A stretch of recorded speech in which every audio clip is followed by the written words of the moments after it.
Hello everyone, this is Lexicon Architect, and for today's Commander deck tech video, we're going to be looking at Bristly Bill, Spine Sower. It is a 2 CMC legendary creature plant druid with a landfall ability, so whenever a land ETBs under our control, we get to put a 1/1 counter on target creature, and then for 5 mana we can double the number of 1/1 counters on each creature we control. So now we're going to evaluate the key cards at each mana value. So at mana value 1, we have Exploration, which is going to allow us to play an additional land on each of our turns, which in tow is going to make our commander even better by allowing us to get another 1/1 counter on a creature. Then we have Hardened Scales, which is going to give us an additional 1/1 counter whenever one or more counters are placed onto another creature that we control. Next, we have Land War Elves as our 1 mana dork. Then we have Snakeskin Veil to protect a target creature, give it a 1/1 counter, and it gains hexproof. And then we have Wildwood Scourge, comes in with X 1/1 counters on it, whatever we pay for X and 1 green. And then whenever one or more counters are put onto another non-Hydra creature we control, we then put another counter on this as well. Mana value 2, we have Benevolent Hydra, which also acts as another Hardened Scale ability for us. Then we have Gyre Sage and Incubation Druid, which allow us to generate more mana if they have counters on it. Gyre Sage is going to give us additional green when we tap it for each 1/1 counter on it, and then it also has the Evolve ability. So if another creature with greater power enters the battlefield under our control, this will get a 1/1 counter from it. Then we have another Hardened Scale ability with Ozolith the Shattered Spire. And then for 2 mana, we can put a 1/1 counter on target artifact or creature control, and we can only do this as a sorcery. And if for any chance we want to cycle this away for 2, we can to discard it, and we draw a card. And then we have Roaring Earth, which is very similar to our commander, that says whenever a land enters the battlefield under our control, put a 1/1 counter on target creature or vehicle you control. And then the last card at mana value 2 I want to talk about is Scavenging Ooze. Scavenging Ooze is a very good card for us because sometimes our opponents are playing some type of reanimation spells, putting stuff into their graveyard, then returning them to the battlefield. So for 1 green, we could dump any amount of mana into this. You can exile target card from a graveyard, and if it was a creature card, you put a 1/1 counter on this, and you also gain a life. At mana value 3, we're going to be looking at Arwen, Weaver of Hope. Each other creature you control enters the battlefield with a number of additional 1/1 counters on it, equal to Arwen, Weavers of Hope's toughness. So if we are using our commander's ability to put 1/1 counters on this, creatures that enter the battlefield are going to get a bunch of 1/1 counters on it based on its toughness. Next, we're going to look at Champion of the Lambholt. Creatures with power less than it cannot block creatures you control. And then whenever another creature enters the battlefield under your control, put a 1/1 counter on it. And then this also benefits from our commander as well. And then we're going to talk about Evolution Sage, which has a landfall ability that says whenever a land enters the battlefield under your control, you proliferate. So choose any number of permanents and or players, then give another counter of each kind that is already there.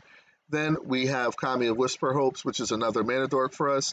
That also has a Hardened Scale ability built in.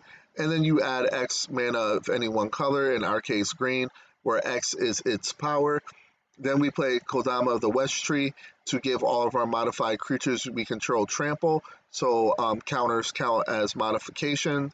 And then whenever a creature we control deals combat damage to a player, we get to thin our deck out and get that many lands. Well, not that many lands, but say we attack with 5 creatures, they all connect, and then we could get 5 lands. Then we have a very impressive card in Managorger Hydra that it's a 1/1 with trample for 3. Whenever a player casts a spell, you may put a counter on it. Well, no, you can't, not may, but you put a 1/1 counter on it. And then I want to talk about this new card, Rampaging Yao Gulai. I don't know how to say this, but it does act as a way for us to get rid of problematic artifacts or enchantments that our opponents control. So if we could dump a bunch of mana into this, we could just literally blow up all the artifacts they have and all enchantments, because Most of the time, if I'm wrong, correct me. Most of the time, the artifacts or enchantments are low CMC anyway. But if not, if we do have enough mana to tap to bring this in for 10 or more, if we have the mana for it, so that would be 13 mana. We get to blow all those things up. And then lastly, at mana value 3 that we should go over is the Tireless Tracker that has a Landfall ability that says whenever land enters the battlefield in your control, you investigate. So this is going to allow us to sack the clue tokens to help us draw cards. And then whenever we sack a clue, we put a 1/1 counter on Tireless Tracker. Mana value 4, we have Beast Whisperer to help us draw. Forgotten Ancient, which is similar to Mana Gorge or Hydra, but it allows us to move our counters around.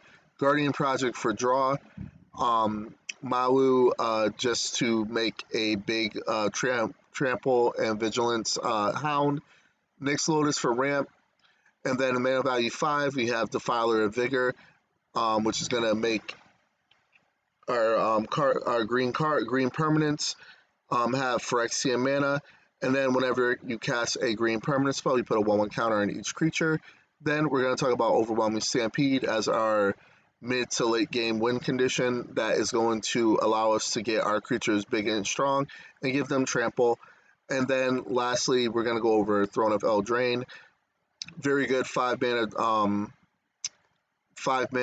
legendary artifact rock that's going to give us 4 green mana when we tap this, or we can tap 3 to draw 2 cards, and we can only spend the mana of the chosen color to activate this ability.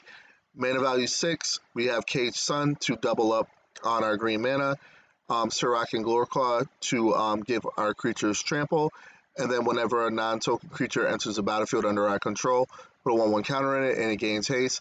And lastly, at mana value 7, we have Zopandrel, which is going to double the power and toughness of each creature you control until the end of the turn at the beginning of each combat. And this doesn't require it to be on our turn. On our opponent's turn, our creatures will get double power and double toughness. And then for 2 Phyrexian mana, you can sacrifice 2 other creatures to put an indestructible counter on it.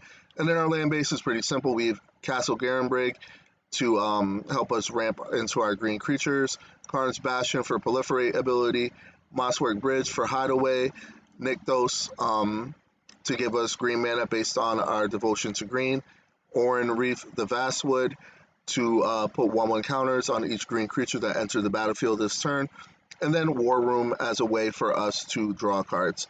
This deck is going to cost you $409. I hope you enjoyed this video and have a good night.